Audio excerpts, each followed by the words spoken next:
It seems to me that stealth is one of the less talked about genres, which sort of makes sense when you consider the fact that most games that feature stealth don't really have it as the main focus or mechanic. It's one of those things that's usually just tacked onto a game and feels like an afterthought. It's also important to note why this is done. It's because it's pretty hard to mess up stealth. I've went on rants before about games that include stealth without really giving it much thought, and I still stand by not including stealth in games if you're not going to fully commit to designing a game with that playstyle in mind. But I'll admit that in most cases, stealth is serviceable enough, even if it's half-assed.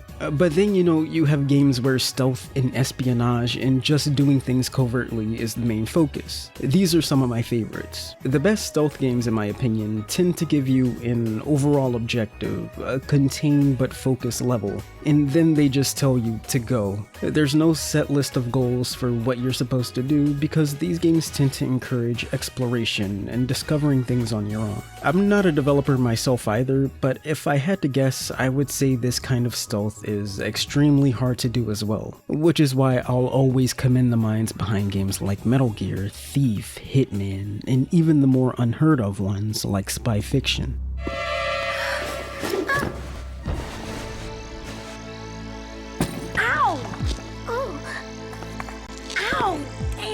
So I'm gonna address the elephant in the room immediately with this one. This game looks like Metal Gear. This game plays like Metal Gear. This game has settings and characters that look like they were ripped right out of Metal Gear. You wouldn't be in the wrong for thinking this game just bit Metal Gear's entire style. The inspiration seems pretty apparent here. But according to SWERY, the game's director, who actually did a Q&A a short while after this game was released, the gameplay here is completely original. And after having played this game to completion, I gotta agree with him. Not completely. I do think there's some obvious creative inspiration here, but the comparisons stop at the general premise and the game's HUD. This game wasn't created to be a complete ripoff like other lesser known PS2 games which I've talked about in the past. Besides, I think Spy Fiction is a very entertaining, hilarious game in its own right. We can start talking about this game by actually going back a bit, because I kind of dropped a huge name earlier that a lot of you may recognize but not be too familiar with.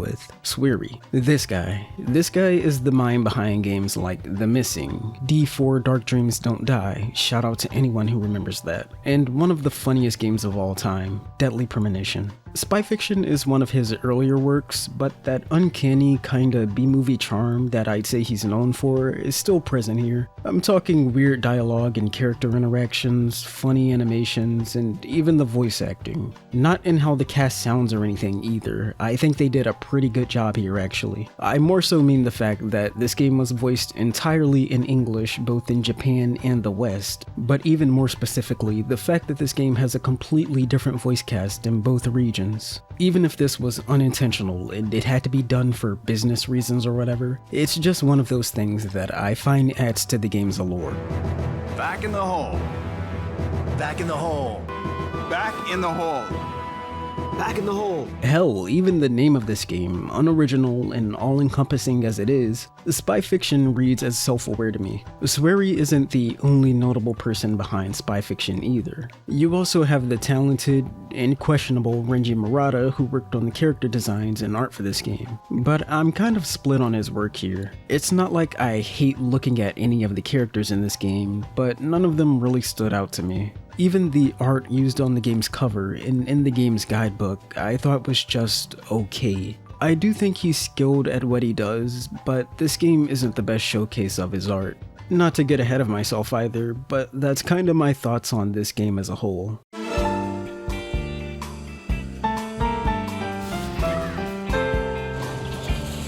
It begins with the player being given a choice to play as two characters, Billy or Sheila. Actually, that's not true. It begins with you being given two difficulty options, one for the puzzles and one for the rest of the gameplay. I feel like you rarely see that in games anymore. Anyways, for my first playthrough I went with Sheila because she was slightly weaker but she could use male and female disguises, which is pretty important in a spy game. The game actually does change a bit depending on who you choose by the way, so if you want to see everything you'll have to play both routes. After you choose your character, you're tossed right out of a plane where you skydive down to a remote castle and learn how to do some snooping around until you meet Dietrich. one of this game's many comically evil antagonists who enjoys mocking you. He's got you and your friends at gunpoint too. Things aren't really looking good. But don't worry, the game pauses here and sends you back in time, because this is actually one of those games that starts with its ending. Yeah, I'm not going to talk about the entire story, but I will say this is only the tip of the iceberg, and it gets way crazier from here.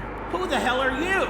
I want to talk about this game's biggest draw though, which is the stealth itself. And I do think it's executed well here, but they were obviously going for more of an arcade kind of experience rather than straight up realism.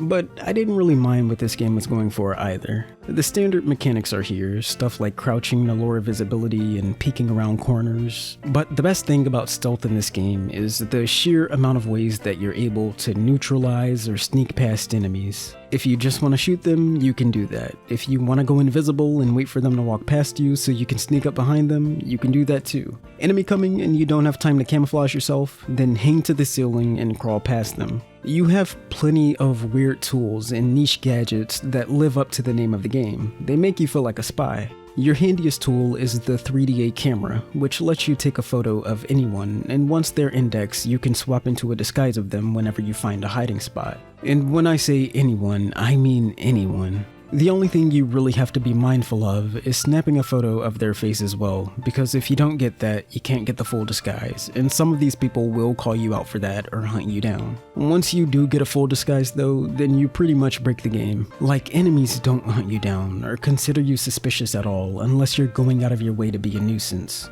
I don't have anything. I don't have anything. I don't have anything.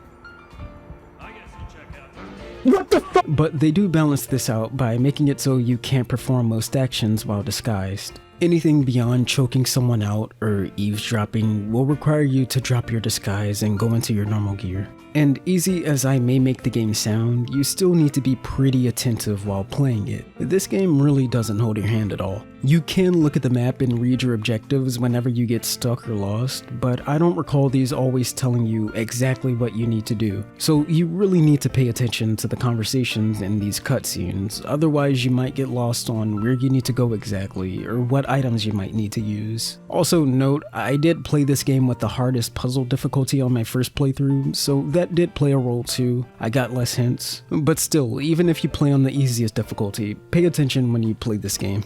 Speaking of the difficulty though, this wasn't really a terribly difficult game, even on the harder settings. The worst that would happen is I would blow my disguise or something, and then enemies would come from every direction to gank me, but it's super easy to get them off your back by breaking away, going invisible, and then using these ID tags to lower the alarm. If anything, I thought this game was boring half the time. It is fun to actually be a spy in this game, but it also had a ton of moments that consisted of a lot of waiting for enemies to move along their routes, or just walking back and forth between the same areas. Just stuff that I felt padded out each mission in this game and made it a bit longer than it probably should have been. However, there are still notoriously difficult sections in this game where even though they tell you exactly what to do repeatedly, you're still gonna end up replaying them a few times. I think the worst one was the rappel section, where you have to descend from the ceiling down to a computer, all while dodging lasers. This is an annoying and repetitive process, and I commend anyone who can do it in like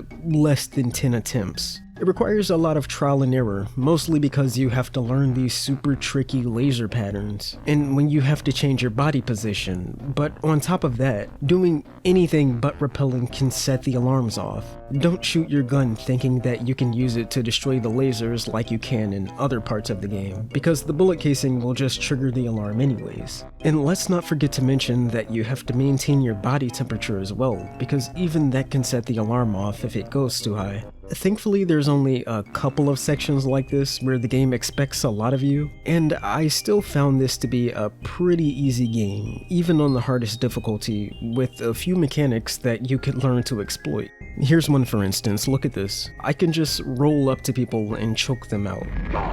Obviously, this is more preferable to just walking up behind them because they can hear your footsteps, but this is also better than just crouch walking up to them because you move very slowly in this game. So, learn how to roll in this game, it'll help you a lot. This game isn't very challenging once you figure this stuff out. I'm not gonna hold this against the game though, it's still appropriately challenging most of the time. I just found a way to break it. Also, Cosmo stealth pro tip for not just spy fiction, but every stealth game. If you're gonna do something and don't want to be caught, learn to commit. It's okay to be cautious, but don't be hesitant. I feel like 99% of the time when I get caught in a stealth game, it's because I was second guessing myself too much. So don't do that.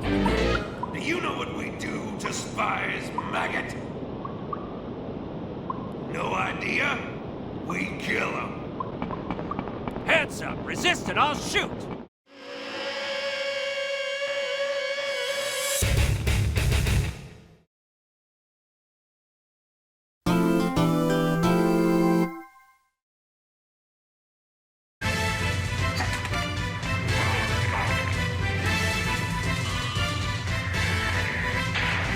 Spy fiction.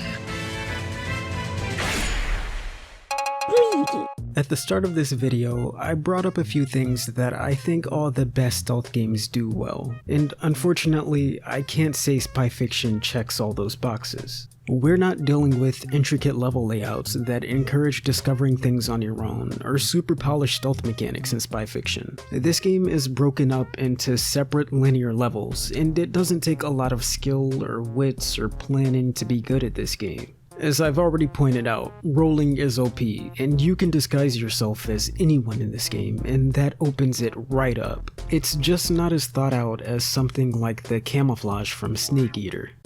Hey everyone, it's editing editor Cosmo here.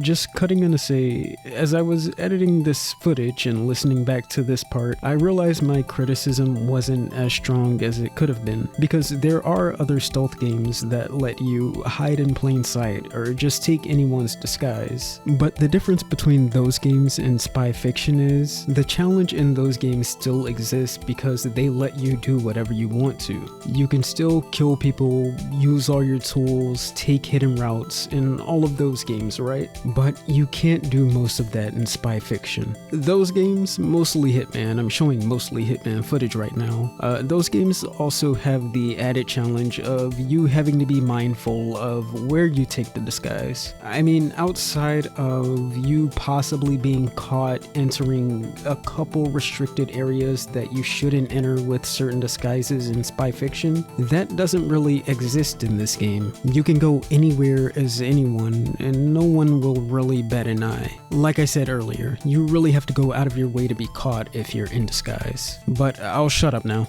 And I don't want to keep comparing this game to Metal Gear because I do think it should be judged as its own thing. We all see how it looks like Metal Gear, we don't have to keep bringing that up. But this is the easiest way of showing the things that separate a great stealth game from just a decent one. Spy Fiction is a decently long game too. It took me about 13 hours to beat this game the first time around, and even though my second playthrough went by a lot faster because I knew what I was doing this time around, it still took me a while to complete because I was going for more of a completionist experience. Like I said before, the game actually switches up a bit depending on which character you play as, and I wanted to see everything. That and I wanted to collect all of the garbage. I'll explain. As you hide in those same spots that also let you change your outfit, you also automatically collect a piece of garbage, I guess, that gets added to your garbology. To explain what garbology actually is, this is a compendium that indexes everything from controls to documents that were important to one specific level in the game to extensive lore about the game's simplest of dialogue.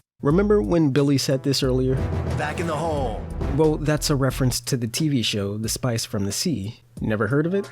That's because it doesn't exist, but for some reason whoever wrote this decided to give us the premise of the show and backstories for all the characters who were on it. I think it's the stuff like this that made spy fiction so memorable to me. As fun or as irritating as the game was to play at times, the gameplay itself didn't really stick with me like the humor and charm of this game did. I stuck with this game and got engaged with it the way I did because I really enjoyed the little stuff like Back in the Hole, the background character dialogue, the animation gags, and best of all the villains. These guys were all fun in their own unique ways. They were like parodies of the most generic spy villains you could think of. You have a glutton scientist who's blinded by his own genius, a wealthy and theatrical executive, a cigar-smoking warmonger who I don't think has a single scene where he's not holding a gun, and an Austrian who, well, you see the fascist imagery. There's another one too that I would like to talk about in this game's true ending, but to do that I would have to go against the developer's wishes, and I'm not prepared to do that.